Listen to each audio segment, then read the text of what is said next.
Here we go. We're going to learn how to name some more, but these particular compounds have transition metals. And I already told you they're a little wacky, so they take some extra time. But you still need these materials in front of you. Your periodic table, that concept map, and polyatomics. Just like we did group A metals in the previous video, we're still looking to see what is in my compound by using that periodic table. These ones are going to be highlighting transition metals attached to nonmetals and transition metals attached to polyatomics. They are named exactly the same way. There's just an extra step in transition metals, and that is to express the oxidation state of the transition metal. We have to tell the reader what is that charge of that transition metal. That's what the oxidation state is. And so we're going to have to calculate it like in the video that I showed you how to do. So let's take a look at our concept map. Transition metal attached to a nonmetal. It says name that metal, chromium. And when you're naming a transition metal, immediately put parentheses behind it to remind yourself you have to go in and calculate that. I call that the ka-ching because that's the winning points for you. All right? So name the transition metal and then ka-ching, and then name the nonmetal with an "ide," chromium oxide. We know that in a previous video we draw what the anion, the negative part of the compound, is. We know those charges on that compound, and we know that the cation has to balance out that negative part. So with those two oxygens being a total of a -4, we know chromium has to be 4. And we express that in Roman numerals of IV. So this is chromium 4 oxide. All right, let's go to this next one. Transition metal to a nonmetal. Name that, zinc, ka-ching, so you remember to go in there. Name the nonmetal with an "ide," chloride. Each chlorine is a -1. You can read that charge off the periodic table. And I have 2 of them, so 2 times -1 is a -2. Zinc then has to be a +2 to balance that out. So zinc is zinc 2 chloride is its answer. Okay, let's take a look at this one. We're going to name it. That's gold. Ka-ching, so we know to go back there to do that. Fluoride, F-L-U-O-R-I-D-E.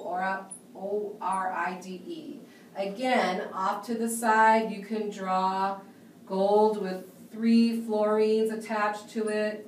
Each one is a -1. That means I have a -3 in my part of this compound. Gold has to counteract that by being a +3 charge. And then when I name it, I make sure I express that to the readers, that gold 3-fluoride is the answer. All right, now let's take a look at transition metals attached to polyatomics. They're done exactly the same way. You just have to recognize those polyatomics. You have to have those charges memorized, or this part becomes very difficult to do. So again, I'm going to name my metal, which is iron, ka-ching. And then this one on the concept map says name the polyatomic. NO2 is nitrite. All right, I have to go back in and calculate what that charge is on iron. You're still drawing the compound. I have 2 nitrites attached to iron. I have to memorize that the nitrite polyatomic has a -1 charge. So a total of a -2 charge, which means iron has to be 2. Okay, that's what charge it's going to be in this compound, is a +2. Let's take a look at this base here. Remember, OH tells you it's a base. I'm going to name that. That is silver. Ka-ching, right? And then name that poly is hydroxide. Now, if students don't know that that's a polyatomic, I will get silver, oxygen, hydride, or something. So that's why you really have to know those polyatomics. Again, you have to recognize that the hydroxide as a group has a -1 charge to it. That means silver has a +1 charge to it. Okay? All right, let's take a look at this one. That looks like a pretty long one to write, but that's still a transition metal attached to a polyatomic. So that is manganese. That is not magnesium. And then we go ka-ching. And we can name that bisulfate, or you can name that hydrogen sulfate. Healthcare workers should know that as bisulfate because that's how you'll hear it in the hospital. All right, so I'm going to take a look at bisulfate. I know, because I have them all memorized, that that's a -1 charge for each of them. And there's 5 of them attached to manganese. So 5 of them with a -1 charge means it's a -5, which means manganese has to be a +5. So I express that as a V, the Roman numeral for 5. Manganese 5 bisulfate.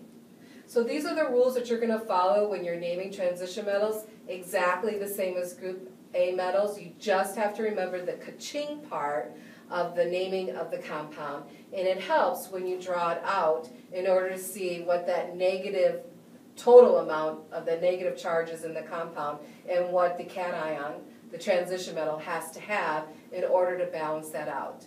And it takes practice, so we're all here to work together. So let's start.